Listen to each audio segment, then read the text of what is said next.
السلام علیکم۔ بسم اللہ الرحمن الرحیم۔ حضرت امام حسین اور ایک عجیب فرشتے کا واقعہ۔ حضور نبی کریم صلی اللہ علیہ وسلم نے صحابہ اکرام سے فرمایا، میں تمہیں ایک عجیب بات نہ سناؤں؟ انہوں نے عرض کی، آقا ضرور کرم فرمائیں۔ حضور صلی اللہ علیہ وسلم نے فرمایا، جب فرشتے میرے بیٹے کی ولادت پر مجھے مبارکباد دینے کے لیے آئے تو ان فرشتوں میں سے ایک ایسا بھی فرشتہ تھا جس کے ہاتھ بھی نہیں تھے اور پیر بھی نہیں اور اڑنے والے پر بھی نہیں تھے۔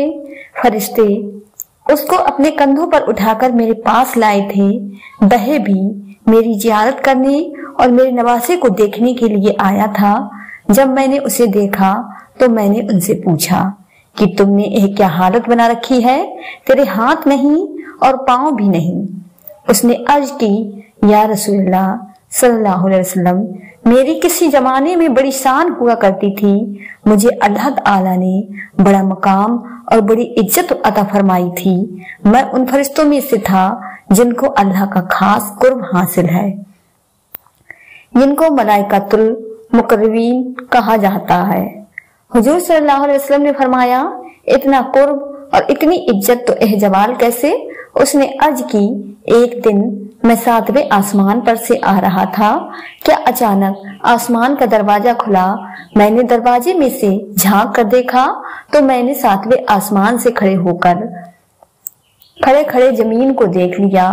جب میں نے زمین کو دیکھا تو مجھے ایک انسان نظر آیا جس کے ہاتھ بھی نہیں اور پیر بھی نہیں تھے۔ میں نے دل میں سوچا کہ ایسی زندگی کا کیا فائدہ جس میں انسان کے ہاتھ بھی نہ ہو اور پیر بھی نہ ہو؟ اس سے تو بہتر ہے کہ بندہ مر جائے، بندے کو موت آ جائے۔ جب یہ بات میرے دل میں آئی تو اللہ تعالی میری اس بات پر ناراض ہو گیا۔ اللہ جلال میں آ گیا اور فرمایا، اے فرشتے، تو نے یہ بات کیوں کی جس کو یہ تکلیف پہنچ رہی ہے؟ وہ میرا گلہ نہیں کر رہا، موت کی تمنا نہیں کر رہا، تجھے زیادہ اس بندے کا خیال ہے۔ میں جو بھی کرتا ہوں بہتر کرتا ہوں، میں کسی سے زیادتی نہیں کرتا، کسی کو دے کر آزماتا ہوں اور کسی سے لے کر آزماتا ہوں۔ میں نے عرض کی، مولا غلطی ہو گئی۔ اللہ تعالی نے فرمایا، جب نوری غلطی کریں گے تو خاک کا کیا بنے گا؟ اللہ تعالی نے یہ فرمایا اور ساتھ ہی مجھے سزا مل گئی اور میرے پر جل گئے، ہاتھ ختم ہو گئے، پاؤں کٹ گئے۔ اللہ تعالی نے مجھے اس وقت الٹے منہ فلا زنجیرے میں زمین پر گرا دیا۔ میں بلند تھا مگر افسوس پستی پر آ گیا ہوں۔ میں آسمانوں پر تھا، افسوس زمین پر آ گیا ہوں۔ حضور صلی اللہ علیہ وسلم نے فرمایا، تجھے کتنا عرصہ ہو گیا ہے زمین پر آئے ہوئے؟ عرض کی، آقا 7 صدیاں بیت گئی ہیں۔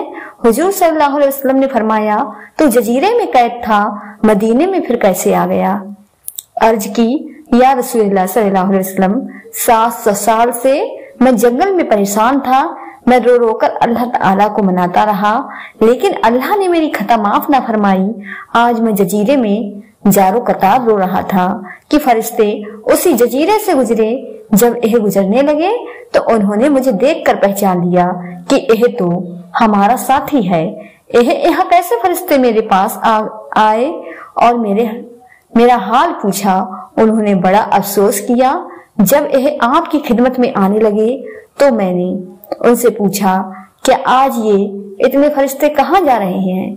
ان فرشتوں نے مجھے بتایا کہ کیا تمہیں پتا نہیں کہ زمین پر اللہ کے آخری نبی حضرت محمد صلی اللہ علیہ وسلم تشریف لا چکے ہیں۔ اللہ نے اپنے محبوب کی بیٹی حضرت بی بی فاطمہ کو ایک چاند سا بیٹا عطا فرمایا ہے۔ ہم اللہ کے حکم سے حضرت امام حسین کی ولادت کی خوشی میں حضور صلی اللہ علیہ وسلم کو مبارکباد دینے جا رہے ہیں اور بچے کی زیارت بھی کرنے جا رہے ہیں۔ میں نے فرشتوں کو کہا، خدا کے لیے مجھے بھی حضور صلی اللہ علیہ وسلم کی خدمت میں لیتے جاؤ، شاید میری بھی بگڑی بن جائے۔